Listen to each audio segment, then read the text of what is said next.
Olá, damos as boas-vindas a você. Mais um Repensar se inicia. E hoje o nosso destaque vai para um livro que tem como título A Essência Divina do Amor. E quem está aqui para conversar conosco, para contar sobre esse livro, sobre essa história, um romance, sobre como foi escrito, enfim, tudo sobre o livro, é o seu autor, Eduardo Rossato. Eduardo, seja muito bem-vindo. É um prazer conhecê-lo, porque é a primeira vez que você vem aqui. É uma honra estar aqui. Muito obrigado, isso é muito bom.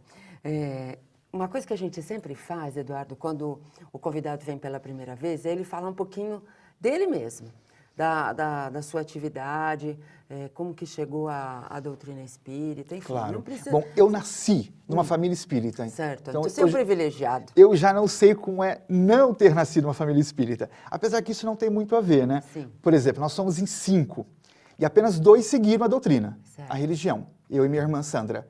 Os outros são católicos e uma irmã é evangélica.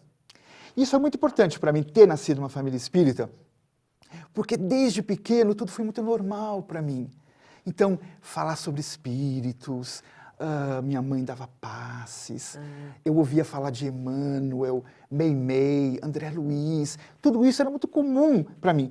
Tão comum que mais ou menos eu tinha 8 anos, eu dava passe nos meus amigos. Certo. Era tão comum para mim. Por exemplo, quando eu comecei a estudar realmente, quando criança, depois na mocidade, não era mais novo, era apenas um relembrar. Sim. Porque eu nasci realmente numa família espírita. E talvez até tenha já conhecido em outras vidas, né? Porque sim. Com a facilidade que a gente vai assimilando É verdade. as lições, os conceitos. É verdade. Mas Kardec diz isso.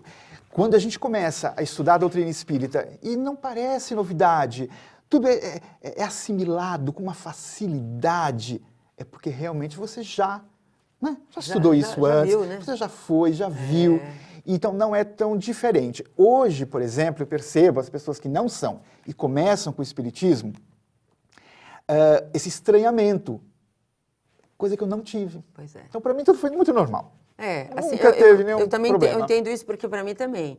Minha família era toda católica. E eu Mesmo- tinha uma dificuldade de aceitar algumas coisas naquilo, porque não me explicavam e não satisfaziam as minhas angústias, as minhas questões. Eles não eram espíritas. Não, eram católicos. É muito mais difícil, não?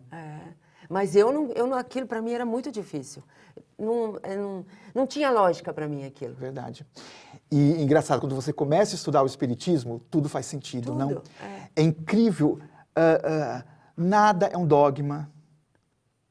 Tudo tem uma explicação. E tudo faz não só uma explicação, mas faz sentido. Tem lógica. Por exemplo, no meu livro, pelo menos eu recebi esse feedback muito positivo dos leitores. Eles entenderam a proposta do livro. E eles compreenderam realmente como faz sentido. Para explicar isso, eu dei uma analogia da pintura. Quando você está muito próximo de um quadro, você não consegue entender bem o que o pintor, né? Pintou uma mancha, Isso. uma curva. Quando você se distancia, é então que vem o quadro perfeito. E na religião é isso. Quando você começa a estudar, você se distancia do preconceito, do obscurantismo. Você fala, gente, Tudo é tão mais fácil, tudo tudo é tão tão mais claro, bonito. e tudo tão claro. Não há dificuldades, não há dificuldades. Uma coisa muito, muito interessante, eu sou professor também de evangelização, da doutrina espírita, e eu percebo mesmo as crianças já vêm com certo conhecimento. Você não tem dificuldade em passar os conceitos, né? Mesmo que seja numa forma simples, é fácil para eles, né? Muito fácil. É uma coisa até que espanta para quem já tem a minha idade. Sim. Né? Porque eu dou aula há 30 anos. Então eu peguei desde aquela fase ainda difícil, obscura, muito preconceito. E tudo ainda havia medo. Né? Pessoas que acreditavam que ao ler um livro você já ia começar a ver espíritos. Ainda existia muito isso antigamente, não é? Não, até hoje ainda tem um pouco. Ainda tem, né? Ainda tem um pouco, né?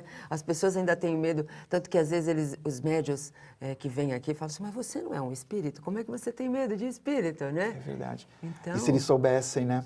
Por exemplo, nesse estúdio aqui, Tem mais desencarnados do que encarnados. Pois é, verdade. Mas aí não pode falar muito, porque tem uns aqui que morrem de medo também. É verdade, é verdade. Eduardo, Muitos. como é que surgiu o seu livro? Assim, Uma maravilha. não é um livro psicografado. Não é, ele é inspirado. Inspirado.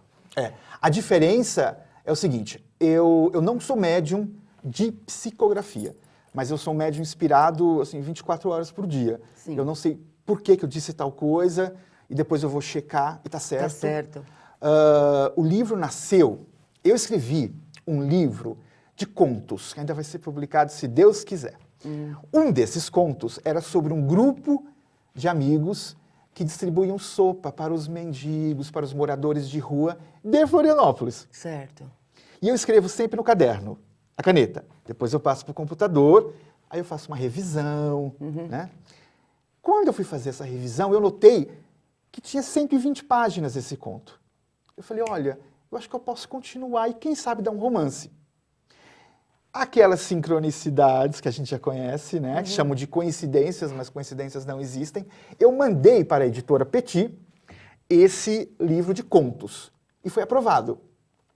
O Flávio Machado, que é o meu editor, sou muito grato a ele, ele gostou muito, mas ele perguntou, olha, você sabe, né, na literatura espírita nós não temos tantos livros de contos. Você tem um de romance? Aí eu lembrei daquela história que poderia continuar. Sim, me deu uma semana. E eu escrevi. Terminei o livro e mandei. E tá aqui ele. A Essência Divina do Amor. Vamos falar um pouquinho dele, né? Vamos falar um pouquinho dele. Vamos.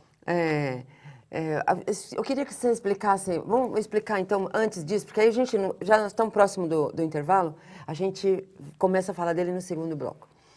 Fala um pouco mais dessa coisa do médium inspirado e do médium de psicografia. Que ouve, né? Que ouve ou que vem à mente. E ele escreve. E ele escreve. Não há nenhuma atividade anímica. Isso é muito importante. Isto é, o que ele escreveu é realmente, claro, estamos falando de um médium sério. Sério. Né? Ele escreve o que o espírito ditou. Ou então, no caso do Chico Xavier, nem é ditado. É uma coisa mesmo já de mecânico. É mecânico, né? Ele vai escrevendo e... Sim, mas não é o meu caso. Sim. O meu caso é assim, eu faço sempre uma prece antes, já pedindo, e eu já percebo imediatamente a chegada deles. Imediatamente. E eu percebo algo estranho, o ar é diferente, a minha mão é diferente. Mas eu começo a escrever, sim, a minha ideia. Ao longo dessa escrita, eles vão percebendo o que poderia ser inserido, o que poderia ser mudado, o que talvez seria mais interessante. Eu recebo essas informações. E também uma coisa muito importante foi durante a pesquisa. Você vai comentar já já. Já já. Já já. Nós vamos a um breve intervalo e já voltamos.